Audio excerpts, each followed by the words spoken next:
Grab 20 red orbs in Act 1. We're just testing. Because if this is good, then it, like, spec throw to this would feel pretty solid. Okay, let's see. Does the 15 attack speed we just got mess up our situation? That's what I'm curious about.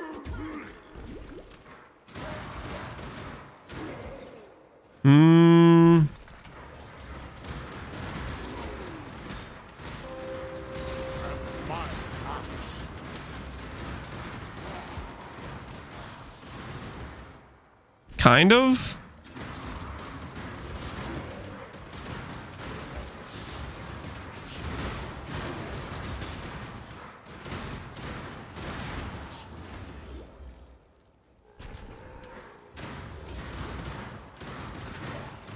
Because it's not always shooting every projectile. It's shooting like 2 instead of 3.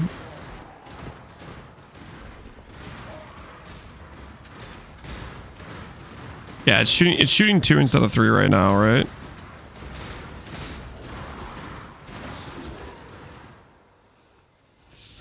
Hello, Tuna. Oh, how you doing, man? Yeah.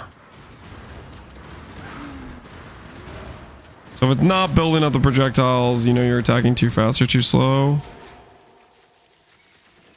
That is a bummer, man. It would be nice if we could afford that. If we could afford the proj speed. I guess theoretically you could get a faster attack speed base or a slower attack speed base. And that would allow you to take the placement speed nodes. Spiking when you get less duration. Yeah, when you get less duration, that'll work, but prior to that, you're out to dry a bit, I think.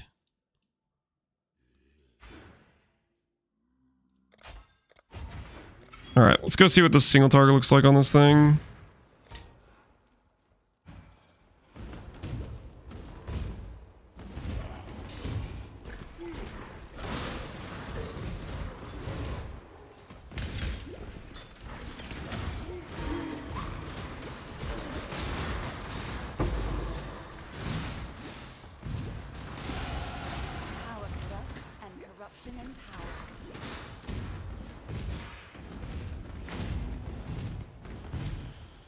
Pulling out some Pee-wee 2 nodes to reduce some attack speed.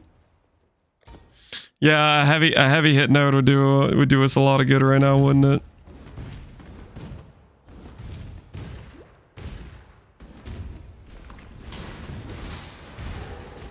So you're a bit discouraged from grabbing attack speed. So your shield charge, you can't really benefit from that. But it is pretty just pop them and go, right?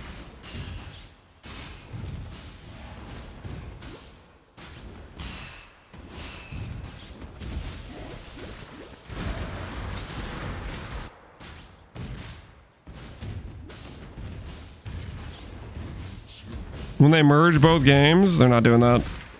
Thank goodness. No merging of games, guys. That is not what we want.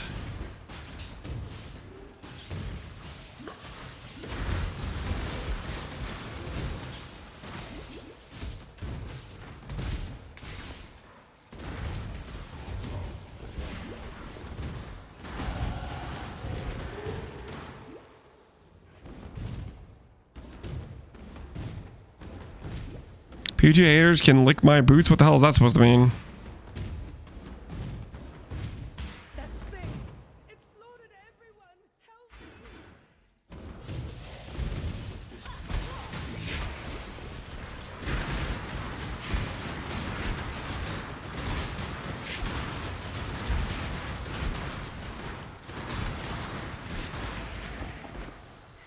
Seems solid. I did not play that correctly at all. I would definitely need to swap these around, I think, placement-wise, because I kept pressing the wrong key.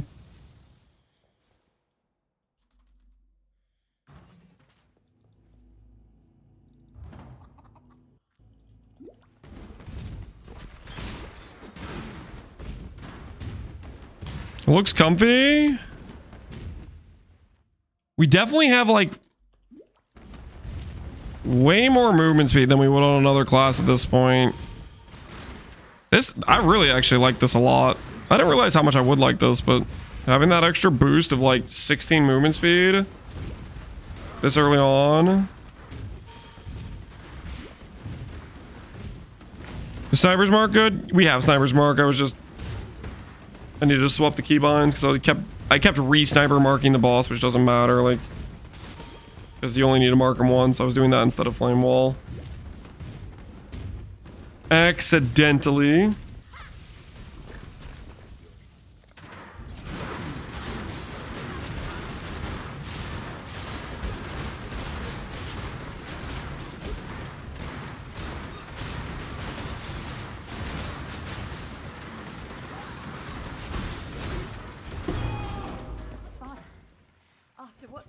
Become. 2049 for full clear. Yep, that was our Act 1 time.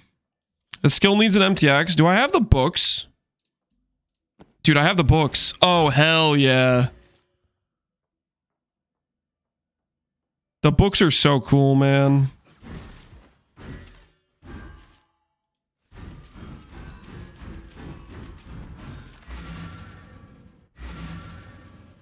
Dude, am I baiting myself? I might be baiting myself a little bit. This is a pretty comfy situation. This do feel like a pretty comfy situation.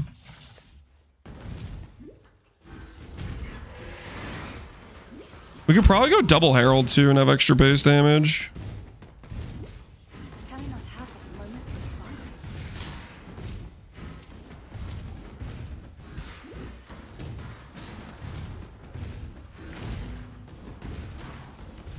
Just do a 4-stone run to make sure. Oh, no, we would not be playing this to 4 stones. This is just like a get through early game, early angle. Just like get through the axe as fast as possible situation.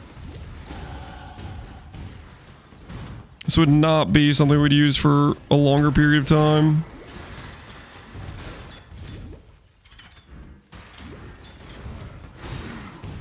Biggest thing we're lacking is probably placement speed, right?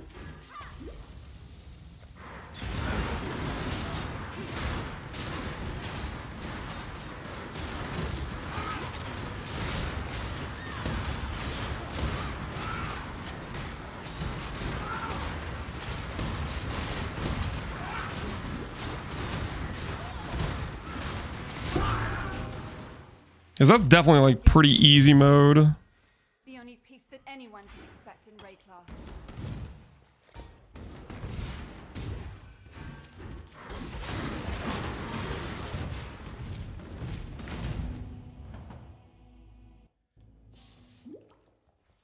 Careful, Try might tell GG spell totems are the strongest again. Try might tell GG that spell totems are the strongest bills again. We might be in danger. No, but I think I'm becoming a believer.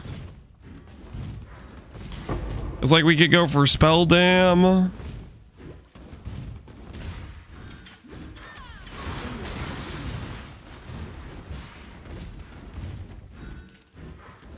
like shield and stuff. Can the wands still roll spell dam? Or the wands can't roll those at all because they have like no caster mods?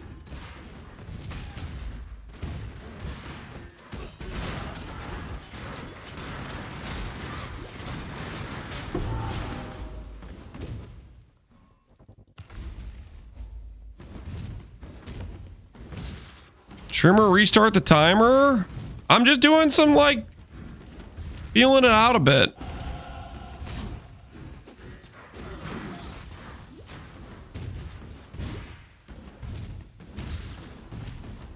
Will KF survive the patch notes? I don't think there's any way KF gets nerfed. You guys actually, do people actually think KF is getting nerfed? Let's see if this bricks, is this too much attack speed at this point?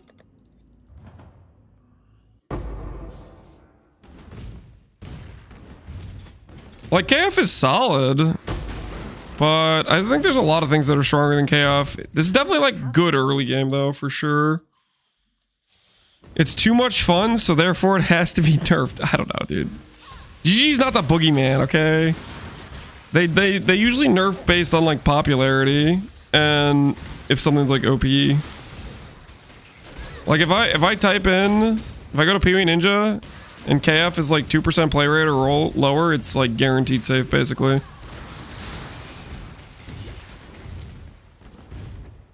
Tell that to my golems in 3.13. What happened to golems in 3.13?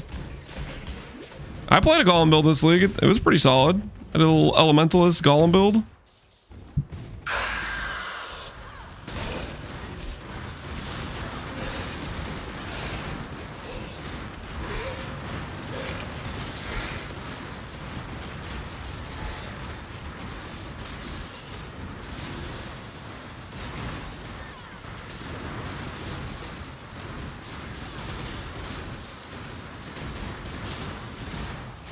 You do a 2-star run? Yeah. 2-Odd apparently did a KF 2-star run, and Tatiana's been doing some corrupting, or not corrupting fever, kinetic fusillade runs.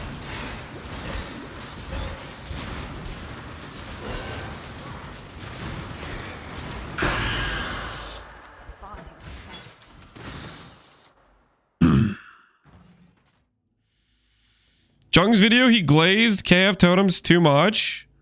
Wait, did Jung make a video about KF? I didn't even know Jung was playing PoE again. I thought he was still like chilling. Did he actually? Jung.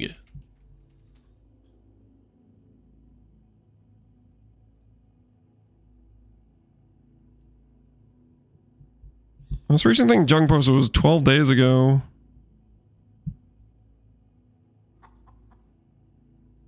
Must have been a while ago that he tried KF out.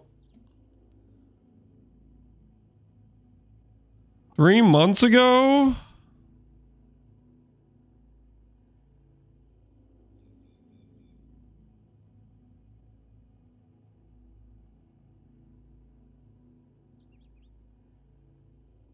No, it was new this league. He did KB of clustering. It was new this league. Right? Kinetic fusillade? Oh, here we go. He did it with these things. This is just like the twink leveling setup. I mean, GG's not gonna do anything. Like, they don't care about if something's like good for leveling a second character or whatever. Like, okay, if he posted a video of him doing like 2-stone in like a really fast time like that, I think it would be more likely they would care about that. I don't know. It's not a high play rate. Well, okay, it's not on like what is the play rate actually? It's gonna be like 2%, isn't it? It's 1%, dude. There's no shot. There's no way it's getting nerfed. 1% play rate. I don't see that.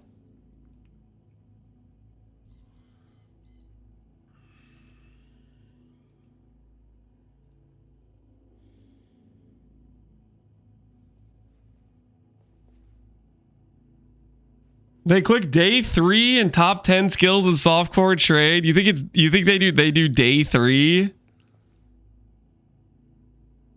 You think it's specifically day 3? I think it's just overarching popular skills. I don't know if it's necessarily the early day snapshot. I think K Blast, clustering, regular. You think regular KB? I mean, regular KB was just like high play rate because Fubgun was playing it, right?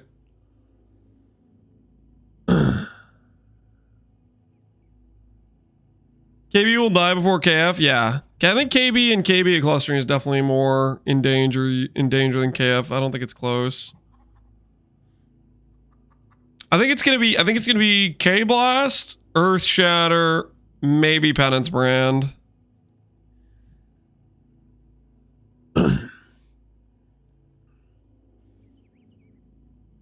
Don't mention KF in Fubgun's chat. Why? Does Fubgun really hate KF or something?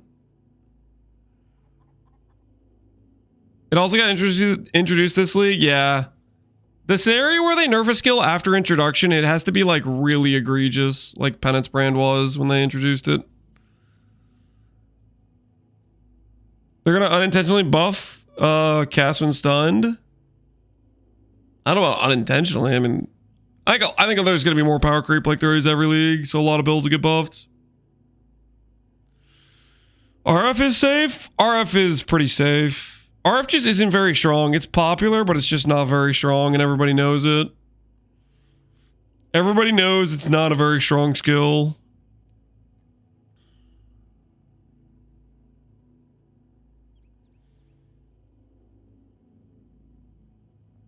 RF is trash. Why would they nerf? Yeah, RF is safe, you guys. RF ain't getting touched. It's in the category of too weak to be a dangerous thing.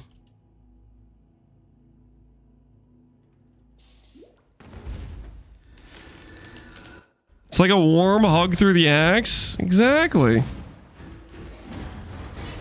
think that my biggest issue with doing this as like a league start thing is the delay. The placement speed. It's a pretty big delay in between when you put them down and when they start shooting.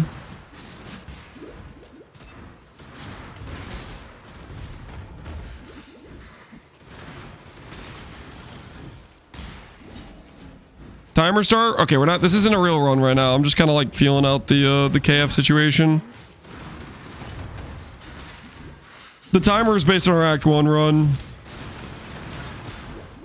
I'm pretty sold on Spec Throw from Act 1 though. That felt good.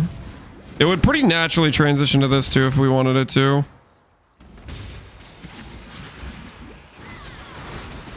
So we could do this or we could do Sunder Slam.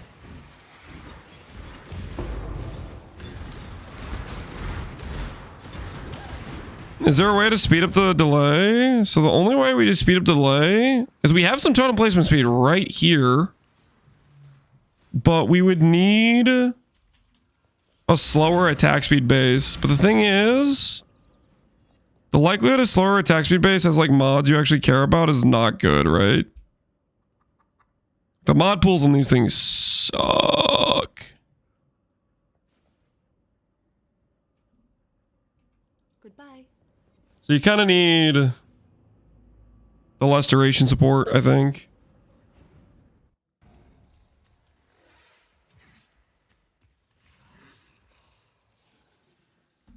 Run multiple KF setups so you can rotate between them.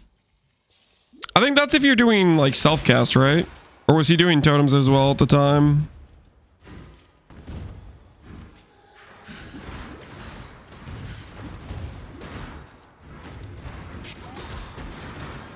I think that's the scenario you want to do self-cast early on, is my guess. 1, 2, 3, 4, 5. 1, 2, 3, 4, 5, 6. So it'd be like here that I can respec this and grab the precise technique.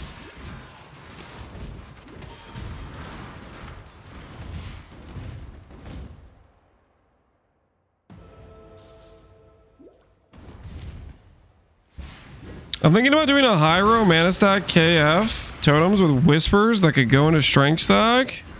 Oh, you're gonna get the flat damage from the amulet. Oh, that's true. I do want to build around that actually. How much damage is that? I do want to do that at some point. Whispers.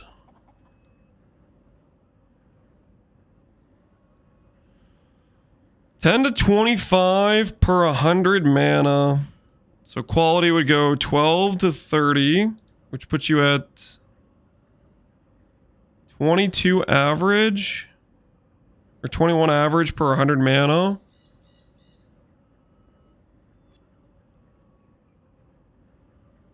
That would be pretty solid, honestly. Get to like 10k mana and you got 2k base damage. The thing is, like, this doesn't exist until like it'd have to be a second build. Because early on, it's an Uber drop, and it's like 10D early. For sure, I've never seen Jung be a totem enjoyer. I don't think Have I seen Jung ever play totems? I don't think I've seen him play totems either. Maybe once. Maybe once with like Power Siphon, maybe? I'm not 100% sure though. I don't think I have seen him play totems either. Still waiting for your light radius stacker? Nah, we're not playing light radius. Oh yeah, he has done Flamewood. He's done Flamewood like multiple times. He's got some weird Flamewood addiction. I don't know what's going on there. He's got a problem.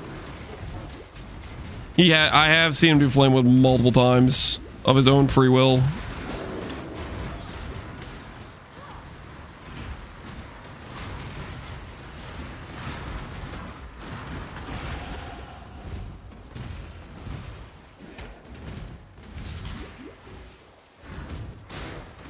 I tried during Merc League with Heavy Strike Charthus, Whispers for the chaos damage. What'd you think of it? Did you like it? Did you think it was good, or was it just mid?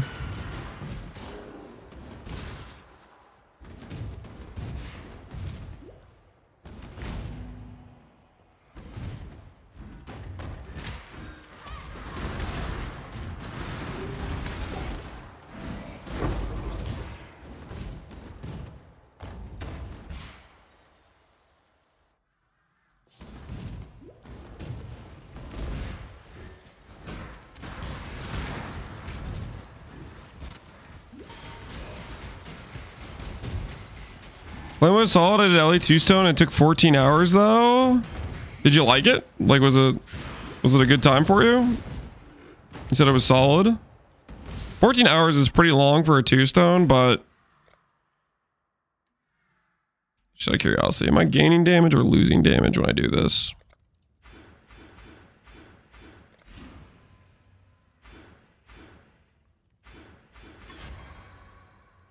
Pretty much the same damage.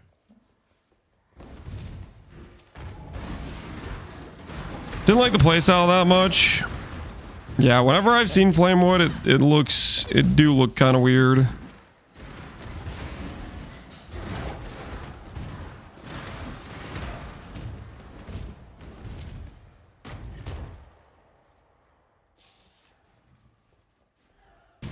Seemed like nice extra damage with the end of the day. I was still playing Heavy Strike. Yeah, Charthus is just, hey, here's some double dam or triple dam. It's triple dam, isn't it?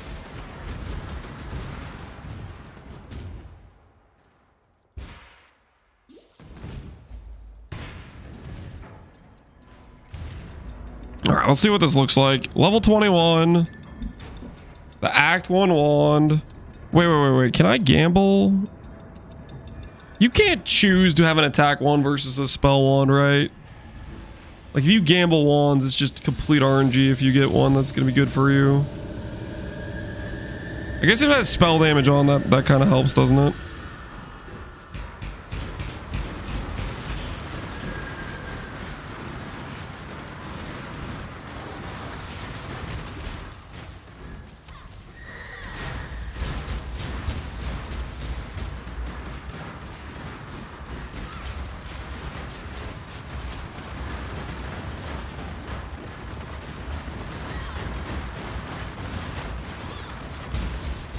I'm getting destroyed out here.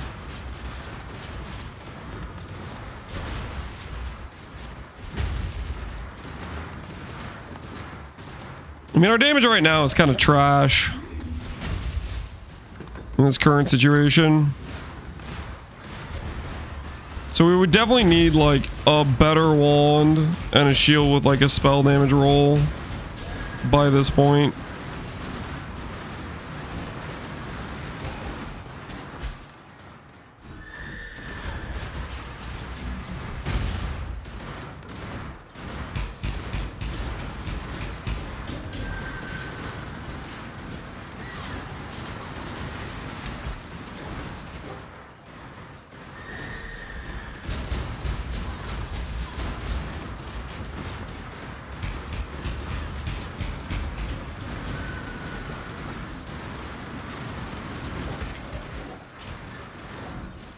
Want to buy damage? OMG, the damage is so... Okay, it's not that bad, guys. It's kind of bad right now. I think it's mainly we just have a really trash wand, right? We have an Act 1 wand is what we have.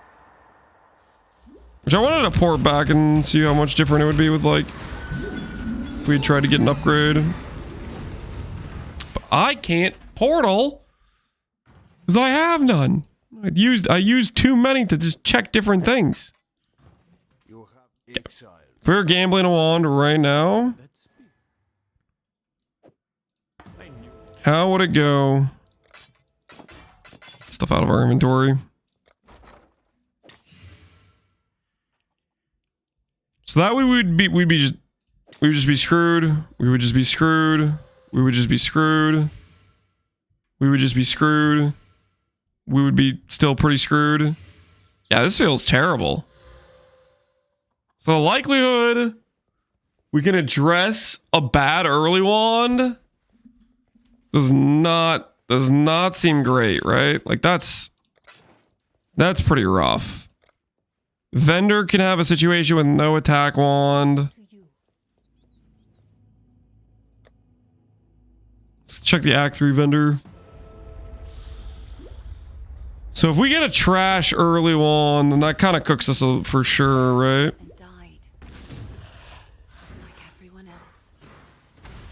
The one had spell damage. There's one with like 9% spell damage. Because the thing is you kind of need both. You kind of need some base damage, right?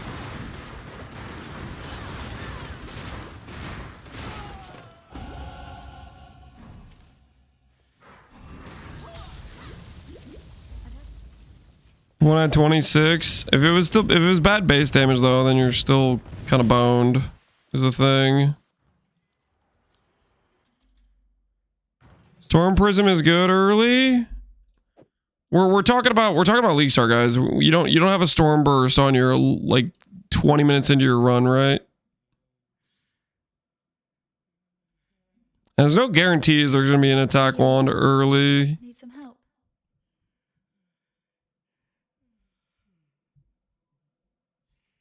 Be careful. Craft one mod and it's GG. What level are the flat damage rolls? The waters lie still, too still. There's a level 16 spell damage, I guess. What about how early is the flat available? This isn't available until Act 4 though, right? You literally have to get to that part.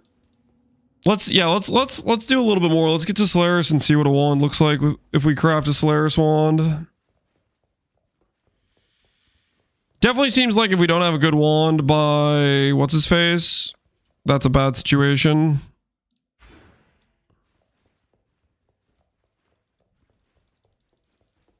Deegs, good evening. How goes it? Goes pretty well. We're just testing some things right now.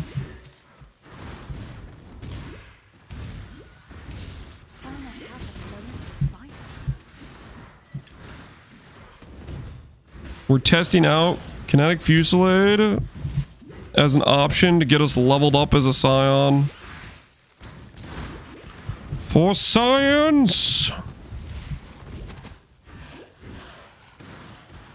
Biggest takeaway is I do not like the delay on the totems. Because the delay is pretty bad. We need placement speed to fix that. But we can't get placement speed until we get less duration. I think the other takeaway is the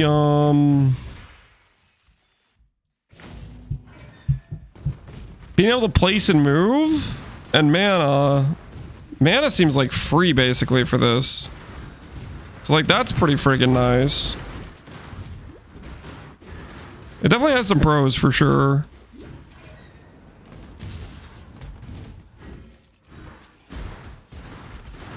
I was trying totems plus self-casting it. Did you like that? I guess I could try that later on. I'm not gonna mess around with doing that right now. It sounds like a lot of sockets for early socket pressure.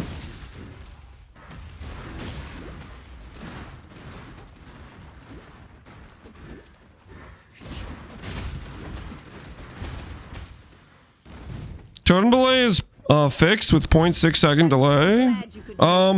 The time it takes your character to like do this thing though, where you put the totem down and then it starts that delay, is related to totem placement speed.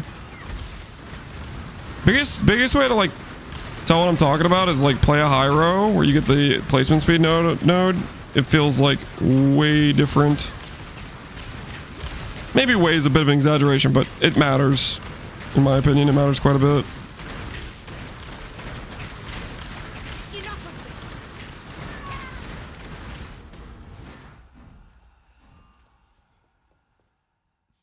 I just leveled with Smite until I got less duration in 31. You leveled with Smite?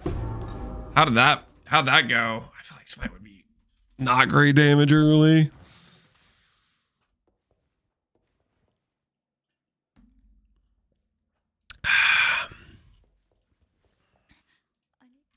See you. It was super easy. What do you mean? Really? Smite? Maybe I need to do a test run with Smite. Smite? Good leveling? Was this like a second character with leveling gear?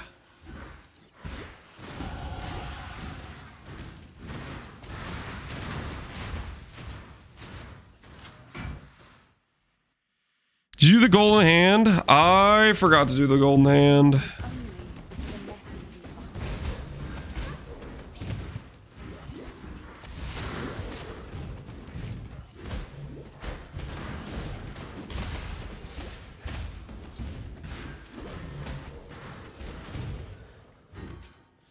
I leveled Smite pre-E-Blade and it felt good. You guys are messing with me for sure, right? You just have to double hit correctly. I was using a two-hand. Maybe I need to test it out. Because you get Smite right away too, right? I need to compare that to the spec throw we just did. Because it's like a level 1 skill, right? You know, maybe I'm just being like an anti-rolling magma guy where I'm just like, well, it's bad. I don't like the mechanics. Meanwhile, I'm just playing badly. And I need to try it out while properly double hitting.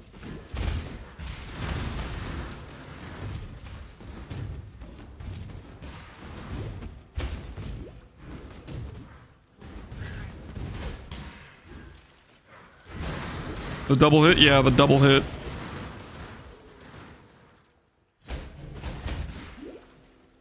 What level is Ancestral Call? It's level 4, right? So you get to do Ancestral Call with Smite right away, right? We can test it out. I wanna get to level 24 and we're gonna test out the flat damage on the wand and see how much different it feels.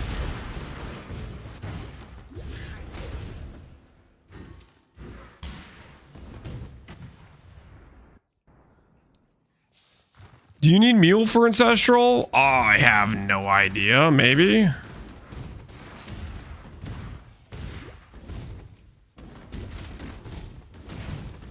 You can buy it on Scion, so no Mule needed. Muling level 4 would definitely be not ideal. Hopefully we can buy it.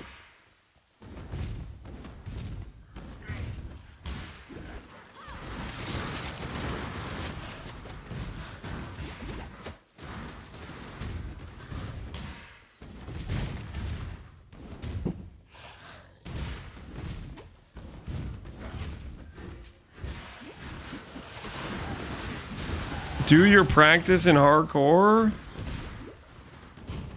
Why would I do that?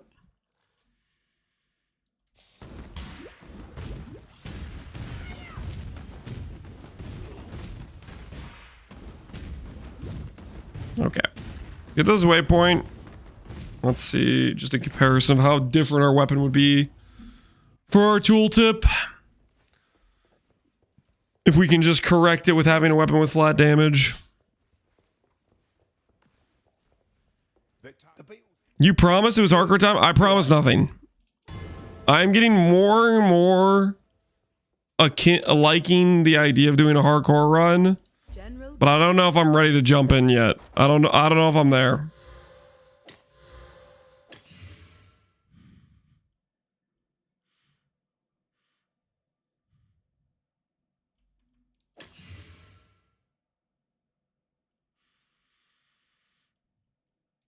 All right, level, dude. I have an in problem too, dude. I don't know, man. This is a little bit cooked. This is cooked, actually. Okay, let's just assume I don't have an in problem.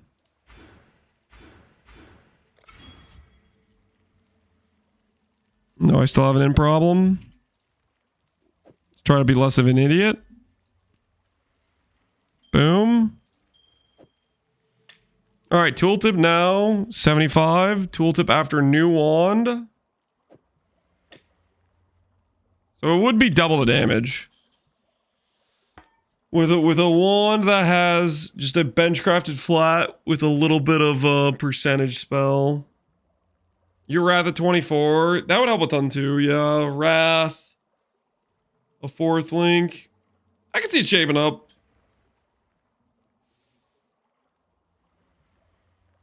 I have to change pathing to go on wheels earlier than I thought. The int sucks, yeah. The int, like this sort of thing to get precise technique and the 100% damage mastery, we have no int. I guess you have like this one mastery.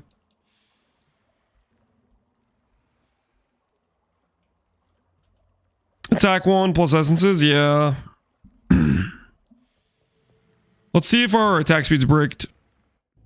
This wand is slightly faster than our other wand.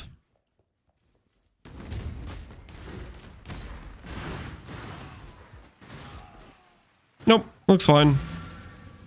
It's not building up.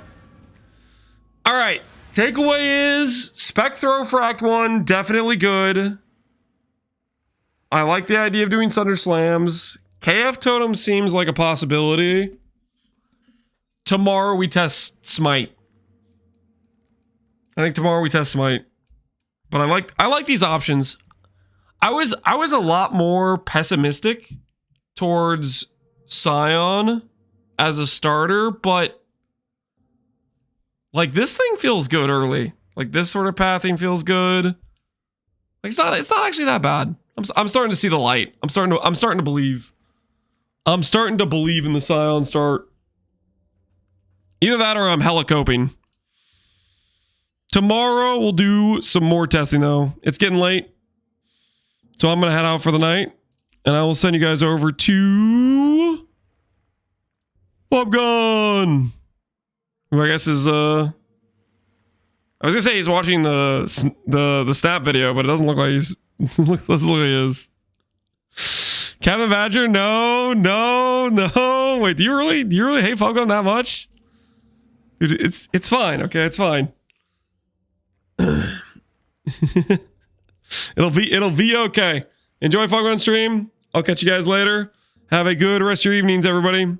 Take care, guys. Take care.